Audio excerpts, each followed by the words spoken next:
Hi, I'm Lisa Summers, and this is It's Summer Somewhere. I'm always somewhere, and so this time I want to talk about the time that I went to the brand new Great Wolf Lodge in Maryland. It just opened up in June, and I went on the second day that it opened. So our rooms were brand new, the whole place was new, everyone was learning and training, and I want to tell you the good, bad, and the truth about the new Great Wolf Lodge. Let's get into it.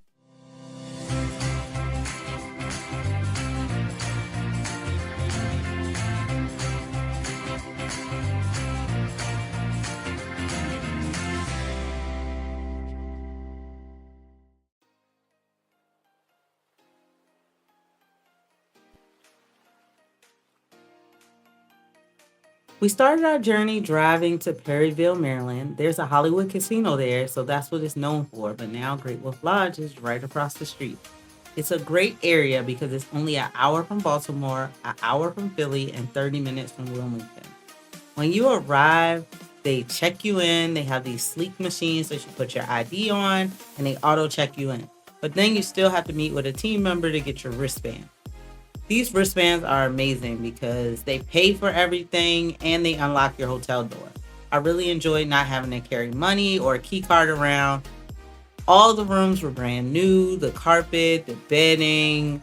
We got the Wolf Den suite and that fits 6 people, 4 to 6 people. And it had 3 beds that were twin beds, a queen bed, and a pull-out couch that was full size. So everything was shiny and bright. The kids were excited. We took my 2 children and 2 of their friends, and then my best friend Camille went along to help me with everyone. So the older one is calling the single bunk. So here's me trying to figure out how to open up this couch. It was pretty heavy trying to get it open, but I knew that my son, Apollo, who's only 3, needed to sleep alone or else he wouldn't be sleeping at all. I will admit that this sofa was like sleeping on a brick, and in the middle of the night, my son came and got in our bed. I laid on his bed and had a crook in my neck. So I don't know if it was just because everything was brand new and it wasn't like settled in yet, or they just have hard furniture. But none of the beds were really comfortable, and I was happy to get home. All right, so once we got checked in, we went to the water park. They check you out by your height and they give you a colored wristband so you know what rides and what area you need to stay in.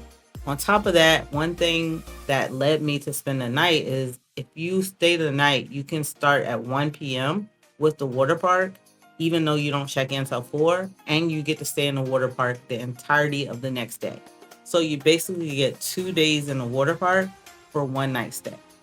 They had the life jackets there. I love that. We didn't have to bring it. And on top of that, they gave you pool towels. And they were really nice, big, thick pool towels. So the water park, here it is. Our favorite zone was this dump zone that had the big bucket that dumps on, but they had little mini splash pads all over the place. It was a fun time seeing all the different slides and rides, and majority of them my children could go on. Even though Apollo's only 3 and Journey's 5, they could go on 80% of the ride. Now here's a little toddler area. Apollo could have stayed over here all day, but the older children kind of got tired of it quickly. But they have 3 slides to play in, a little pool, and a splash area to play with toys and little things that kids love to play with. Apollo could have stayed there all day and in the dump bucket. Those were his favorites. Now they also had another area with like lily pads that you can climb on, but my girl Journey was just a little too short for it. They had a lot of lifeguards, so I want to definitely shout them out. Thank you for doing your job and being around and visible and making sure our children are safe. Now, the lazy river. I had to say it like this because this was the best lazy river I've ever been in my life. You can just basically float and it will take you down the river pretty fast. The water was rushing. My girl Journey did not want to get out of this thing. She wanted to stay in here all day. This was her number 2 favorite thing to do in the entire park. As you see, she's dragging me down and she never wanted to leave. So I'd say this was a great lazy river and a good addition to their park. I got a few minutes to actually get on a ride myself.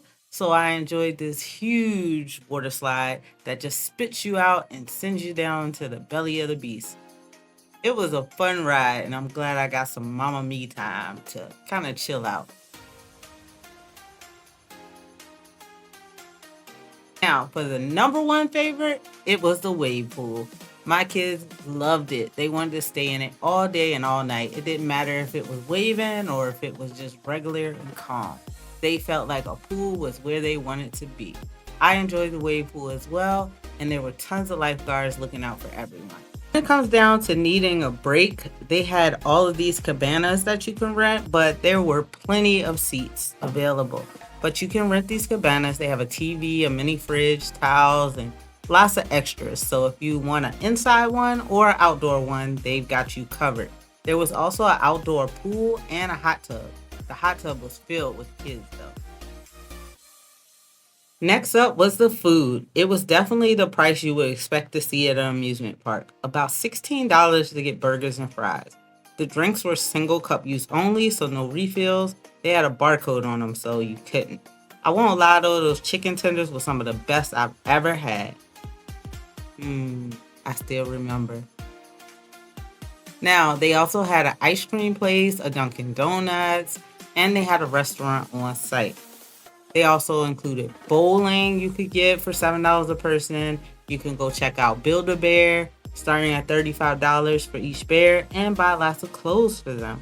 They had a huge store with lots of merchandise, so they had their clothing, a birthday wall to get anything you needed, and stuffies. I like that word. I think I'm gonna call all stuffed animals stuffies from then on. So they had tons in it. Now they also had an on-site arcade. You can go in and fill up a card.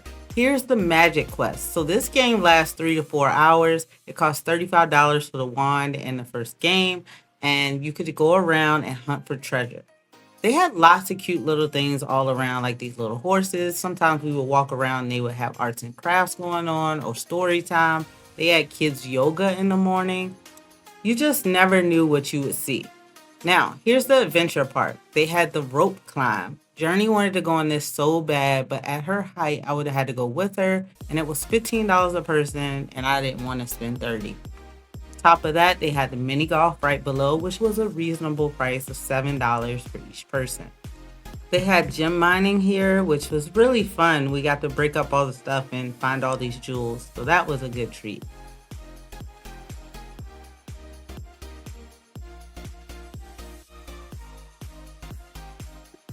And speaking of treats, they had on-site ice cream. It was about $5 for each cup, but definitely worth it for the smiles that they had.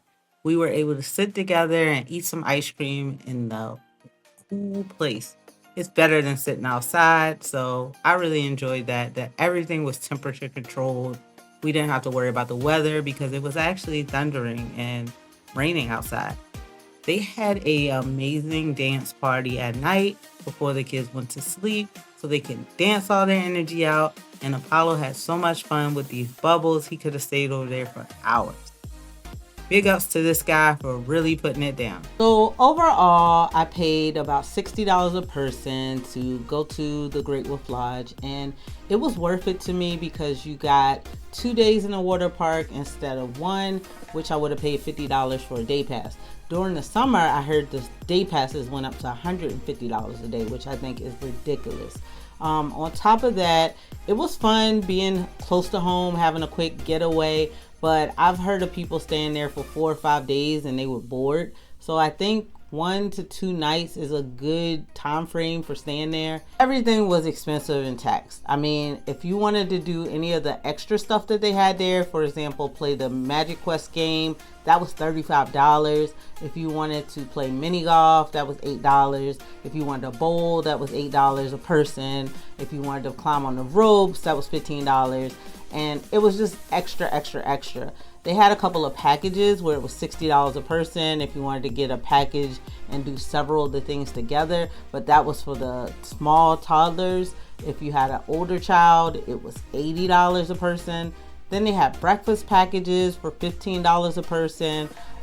The diner was expensive. I mean, everything. We actually had to leave and go to Burger King to get dinner because It just was too expensive. So if you have it like that, if you planned your vacation budget on going to Great Wolf Lodge, great, do it all, enjoy your time. My kids had so much fun. I wish I could have gave it all to them, but the fact that I want to go on multiple trips and go away often, it just wasn't feasible to us to pay for all of that. So would I go again? Yes, I would love to see how it looks in the winter. I hear they decorate for the holidays. I would love to go again and just play in the water park and have a good time, especially if the day passes are on a good price. But I probably wouldn't spend a night again. It wasn't that comfortable in the beds.